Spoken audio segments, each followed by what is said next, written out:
வணக்கம் கணிது தஞ்சாவூர். இந்த மழை காலத்தில் சளி பிடிக்காமல் காய்ச்சடிக்காமல் இருக்கிறதுக்கு நம்ம ஒரு டிஷ்ஷு செஞ்சால் என்னன்னு சொல்லிட்டு தான் நம்ம சப்ஸ்கிரைபருக்காக நம்ம செஞ்ச ஒரு ரெமெடி தான் வந்து பிளாக் பெப்பர் ரைஸு. செம்ம சூப்பராக இருக்குது வீடியோ. அப்படியே மைல்டு மியூசிக்கில் அப்படியே பார்த்துட்டு வாங்க. வீடியோ எதுவுமே எடிட் பண்ணலை, கலர் கரெக்ஷன் பண்ணலாம். அப்படியே எடுத்த அப்படியே என்னோடய சப்ஸ்கிரைபர் பார்த்து தெரிஞ்சுக்கிட்டு இதை பார்த்து அவங்க வீட்டில் செஞ்சு குழந்தைகளுக்கு பெரியவங்களுக்கு கொடுக்கணுன்னு தான் இந்த பிளாக் பெப்பர் ரைஸு நம்ம செய்கிறதுக்கான வீடியோ எடுத்தோம். செம்ம சூப்பரான டேஸ்ட்டுங்க. இதெல்லாம் சாப்பிட்டோம்னா உடம்புல 10 நாள் இல்லை ஒரு வருஷத்துக்கு உங்களுக்கு சளி பிடிக்காது, காய்ச்சல் வராது. கண்டிப்பாக வீடியோ ரொம்ப ரொம்ப இன்ட்ரெஸ்டிங்காக இருக்கும். லாஸ்ட் வரையும் வீடியோ ஸ்கிப் பண்ணாமல் பாருங்கள். நம்ம வீடியோ கொஞ்சம் லைக் பண்ணுங்கள், ஷேர் பண்ணுங்கள், கமெண்ட் பண்ணுங்கள். மறக்காமல் பெல் ஐக்கானை கிளிக் பண்ணிவிட்டு நம்ம சேனலை சப்ஸ்கிரைப் பண்ணுங்கள். இப்போயும் சொல்ல சோலோ கிரியேட்டர் தான். நீங்கள் கொடுக்குற ஒரு உற்சாகம்னா ஒரு சப்ஸ்கிரைபர், ஒரு லைக்கு, ஒரு ஷேரு, இது பண்ணால் போதும். நம்ம சேனல் கொஞ்சம் கொஞ்சமாக வளர்ந்துட்டு வர சேனல் தான். நம்ம வீடியோவை ஸ்கிப் பண்ணாமல் நீங்கள் பார்த்தாலே எனக்கு போதும்.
செம்ம சூப்பராக ரைஸ் ரெடி ஆகிடுச்சு. மேலே அப்படியே லைட்டாக அப்படியே கொத்தமல்லி தலையை தூவிட்டு அப்படியே சுட சுட சாப்பிடுங்க. ஆறி போய் சாப்பிட்டா கொஞ்சம் காரமாக இருக்கும். நீங்கள் தேவைப்பட்டால் பசுனை யூஸ் பண்ணிங்க. குழந்தைங்களுக்கு கொடுக்கும்போது ரொம்ப அல்டிமேட்டாக இருக்கும். போட்டு சாப்பிடும்போது அவ்வளோ சூப்பராக இருந்துச்சு. சளி பிடிக்கிறதுன வாய்ப்பே இல்லை. இந்த வீடியோ பற்றி தான் நீங்கள் ஷேர் பண்ணுங்கள்.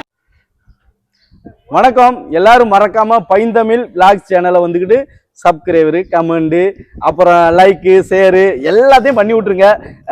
நன்றி, வணக்கம்.